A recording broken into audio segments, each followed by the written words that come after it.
Buenos dias, y'all. RGT85 here. Hope everyone is having a great Tuesday or whenever you're watching this video, but we have some video game news to talk about. A couple stories going on right now that I definitely want to cover. Obviously, some big heavy hitter stuff in the title of this video. So if this is your first time on the channel, be sure to hit that subscribe button, like, and share the video as well. But without any further ado, let's talk about what's going on in the world of video games. And we're going to start things off with Super Mario Odyssey 2, because all of a sudden, this game is becoming very prevalent in the gaming scene. A lot of people are talking about this, and I'm not really quite sure why. So the gist of this story is essentially a couple years ago, a survey was done and posted on 4chan about Sonic Frontiers. And basically a lot of the information that was involved in this survey, such as characters, such as environments, and even the storyline were talked about in this survey. And supposedly also in this survey was some Super Mario Odyssey 2 related things, basically asking general questions about what you would expect to see from the game. Since then, we've had some industry insiders running with the story saying Super Mario Odyssey 2 is a real thing. It's going to be bigger. There's going to be bigger levels. There's going to be more abilities that you can use. And like, a lot of people are getting very excited about this. And to me, it's just like, no shit. Like, no shit, Nintendo is going to want to make a Super Mario Odyssey 2. I have been waiting for a Super Mario Odyssey 2, but I don't need leaks and, vague information to tell me that this is probably a reality, simply because of the fact that look at the timeline for Super Mario Odyssey itself. This game probably started development on the Wii U. I mean, let's be realistic. That's why there were so many games that came out in that first year and a half for the Nintendo Switch, because a lot of those games were probably in development for the Wii U and then were ported over to the Nintendo Switch, or not necessarily ported over, but the projects were then canceled for the Wii U because it was an absolute failure and then brought over to the Nintendo Switch. You had Xenoblade Chronicles 2, Splatoon 2, Breath of the Wild, which was a game that also released on the Wii U, and Super Mario Odyssey, just to name a few in that first year. I'm sure Nintendo saw the success of Super Mario Odyssey and said, hey, we could probably do a lot more with this. Maybe that's the reason that they never did DLC for the game, which I'm still a bit bitter about. But to me, this is kind of like a non-story. I know a lot of people are talking about it and very excited about it. Maybe we'll get some subsequent information in 2022 about this game. Maybe the game will release in 2022. I mean, according to what I've been sort of seeing, a lot of people feel that this could be a holiday 2022 title. Once again, sort of doing that 1-2 punch of Zelda and Mario for the Nintendo Switch, which I think would be really cool. But I just don't think there's a lot of substance to this story right now. It is interesting that the survey pretty much predicted how Sonic Frontiers was going to go, but Sonic Frontiers obviously is a bigger, a more unique project. I shouldn't say a bigger project, but a more unique project than Odyssey 2, because Odyssey 2 is a sequel, whereas Sonic Frontiers is a more open world Sonic the Hedgehog game, the likes we've never seen before. So yeah, people are talking about Super Mario Odyssey 2, and I guess there's a little reason to, but I don't know. It's just kind of a non-story to me. But what would you like to see in Super Mario Odyssey 2? Because for me, just make the whole game in New Donk City, have like pipelines that go to like other little worlds and stuff like that, but have New Donk City as like the main hub, because that's the greatest thing in a Mario game pretty much ever. Next up, a lot of people were angry on Twitter yesterday. Surprise, surprise. But this has to be just one of the most random things to be angry about, because I don't really understand where the anger is stemming from. So you might remember there was a company called Dbrand, and Dbrand actually was making plates for the PlayStation 5 to customize your system to give it a different look.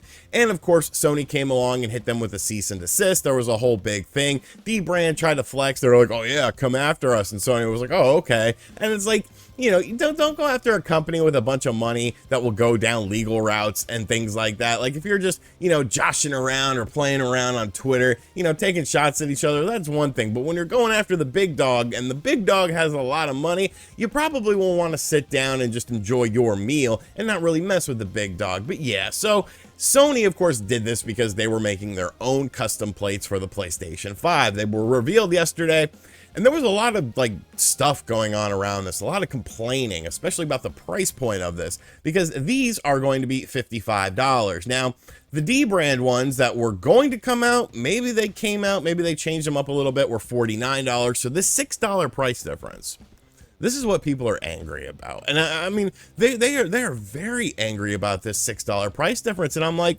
why? Look at the PlayStation 5. It's a big ass system. It's probably too big in my opinion. It's like a huge freaking modem. There's a lot of plastic to cover on that system. Plus, with a Sony product, you obviously will have a warranty with it to some degree if something messes up with it. And I mean, it's just such a bizarre, it's $6. It's $6. If $6 is going to make or break you when it comes to customizing your PlayStation 5, let's be real. You have money because you bought a PlayStation 5. Those aren't necessarily cheap to come by, especially if you're paying it for on the secondary scalper market. And I get it. You want to buy things that are cheaper, and that's totally cool. I'm a cheap ass person, but $6 is not something I'm going to, freak out about or be like, oh, I can't believe Sony is doing this. $6. Like, if $6 is too much for you, then maybe you need to get your priorities in line. You obviously can't afford to buy these plates in the first place, so don't buy them.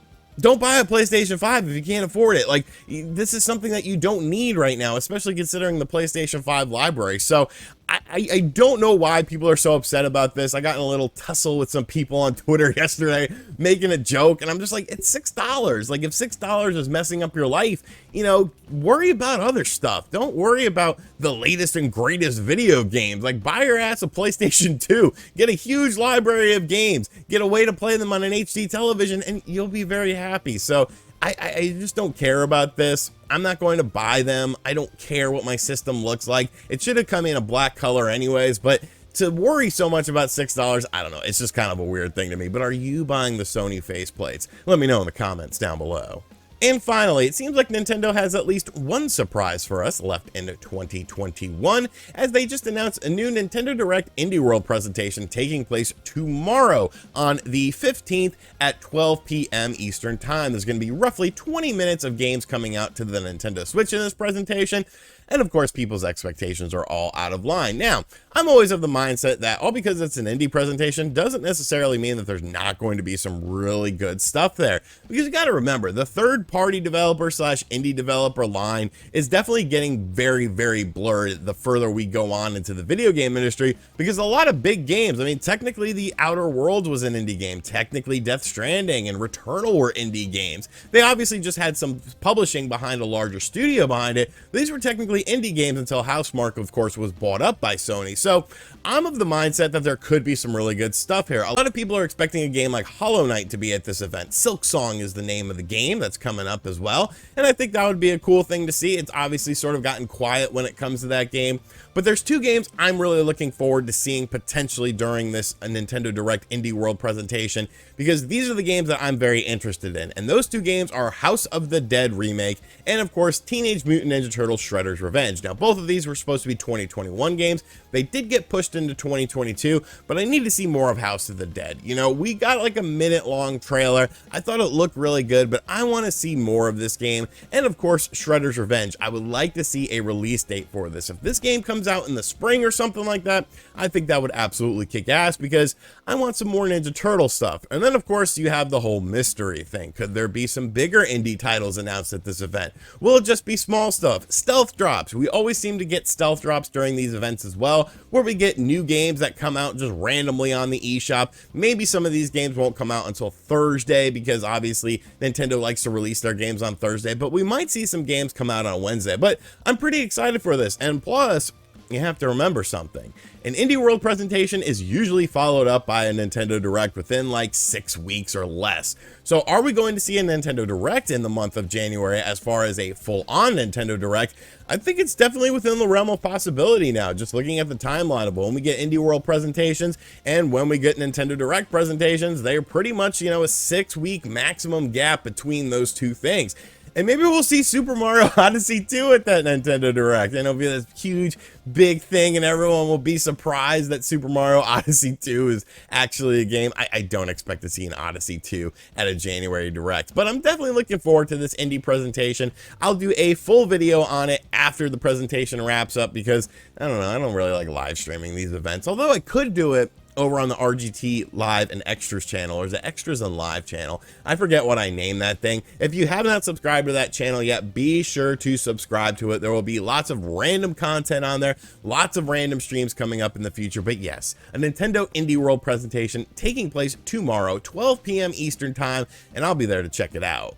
Alrighty, so that is going to do it for today's video. I hope you guys enjoyed it. Be sure to give me your feedback in the comments section down below. Are you buying the stupid pieces of plastic for $6 more than the D brand was? What do you think of this Super Mario Odyssey 2 thing? Isn't it just kind of like a no shit moment? And what do you want to see at the Nintendo Indie World presentation tomorrow? Like I said, give me House of the Dead, give me Shredder's Revenge, and I am good to go. And as always, guys, thank you for checking out this video. If you are new to the channel, be sure to hit that subscribe button, like and share the video as well. And as always, I'll catch you guys on the next video. Later.